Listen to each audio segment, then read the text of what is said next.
Welcome to the Waterloo School Student News Expo Edition. I'm Dejonis. And I'm Mac. A Waterloo student may come up with the next great invention. Thanks to the event, Iowa, young people in our district get to show their creations to judges.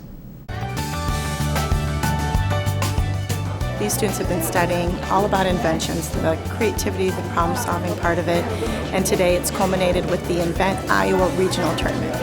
So we have International Baccalaureate student judges as well as adult guest judges going through, and the students already know what the rubric is. It's all about just growing, learning, inventing, and being a problem solver. It's a backpack water filter. Just put these on, and if you want to read in the dark. My project is the paper iron. You get to look at other people's inventions and share your own and how you would do it. Something that we did differently this year that we haven't had a chance to do in the past was to include International Baccalaureate Diploma students from the high school. So we have East and West High IB juniors who are going to be our guest judges. A lot of these students, when they were younger, they might have been in this same situation. There's a program called CAS, Creativity, Activity, and Service. And part of it is really about giving of your time or your talents to make something better for someone else. So part of their judging today is part of their CAS experience. They're talking with these students, making them feel okay, encouraging them to be young thinkers and to always be problem solvers.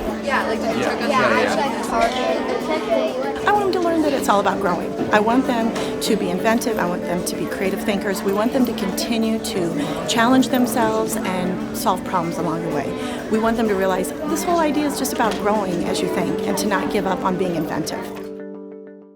I'm Jakina. I'm Elijah. Spring is here and some students at Highland Elementary are making birdhouses to celebrate.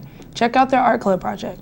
Keep going over it, bump slowly, get pulled, filled in. There's a lot of kids that do really well but don't necessarily have the opportunity to do things after school. And so what we're trying to do is take some of those kids that try really hard, to give them an opportunity to come and do more with art than we normally get the opportunity to do in the regular classroom. And for some, it's an incentive because they need to be doing well in class, trying hard. Their behavior needs to be under control and in check. And so sometimes we just say, hey, if you want to do this, this is what we need to see. And it's an incentive to the kids to help them make better choices. Help these bond together. Slip is in great condition. Today we were putting the tops on our birdhouses. We were slumping some clay, forming it to the top of the birdhouse. So later on, we'll put our support hangers through there. We're going to take our clay, put it over a form, and just kind of slump it and form it to that form.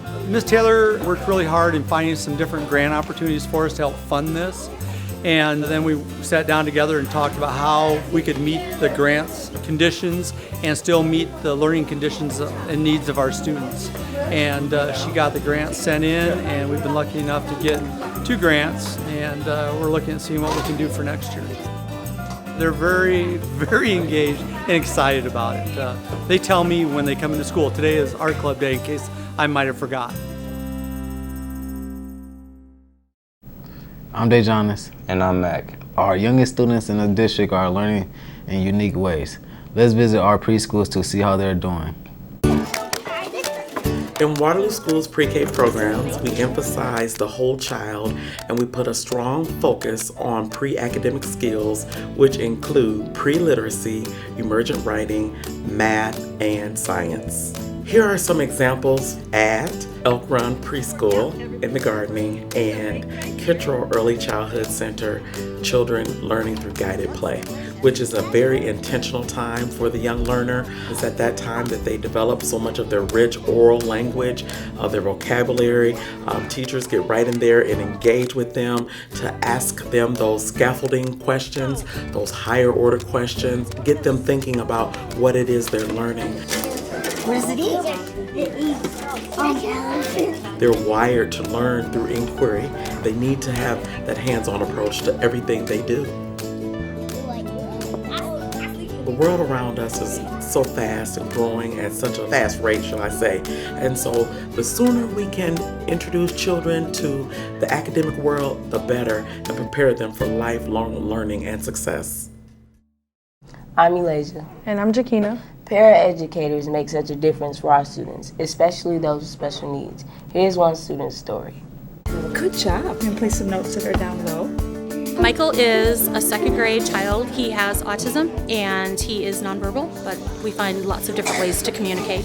He joins our classroom for the majority of the day, particularly in the morning when we do math. He leaves for reading groups and he leaves to work on keyboarding. Otherwise, he's with us the rest of the day. There is absolutely no exclusion for any reason. So we have 100 plus 10 equals what, Michael? One thing that I do is I break it into chunks. When Mrs. Smith is doing the launch, we do other little things because sitting through a half an hour math launch gets really long, and so we just do other little things, and then when it's group time or independent time, then Michael does what the rest of the class is doing. So we do a work break schedule. We usually always do work until work is done, and then a 3-minute break. Sometimes it's been too long or that I've pushed him too hard, and so then we'll stop, he'll take a break, and then we'll go back to it. We have a trampoline over in the corner. We have a tent for a quiet space. We have a rocking chair, and those all provide sensory input for all children to help them focus, to just take a break and regroup and then come back, and so they're able to focus on their learning. And Michael has the ability to go over and do that whenever he chooses, because one of the things that is a goal for Michael is to self-regulate and self-monitor what he needs and when he needs it. Before, kids always had to come to Michael. Like, he never really would seek out peer attention. Now he's going to the kids, like at recess, he's working with them in groups, and I feel like the other kids have benefited because they are around him all day and they have learned how to communicate with someone who is nonverbal. They have also learned his wants and his needs, and if he's upset or not wanting to do something, sometimes he'll screech and the rest of the class just goes about it. Like they don't pay any attention, the class doesn't stop, everybody just keeps going on with their own business, and then Michael just goes back to what he was doing and does what everyone else is doing. They will grow up with the ability to work with people with differences of all types, and they will grow up being caring and supportive of people who are different. We want to encourage a society of people that accepts people with differences, and this group, I think, will be at the forefront of learning how to do that and teaching others how to do that. Michael plays piano. Michael plays piano. Michael plays piano. Michael plays piano. Nice job, Michael. Thanks for watching. Check us out next year.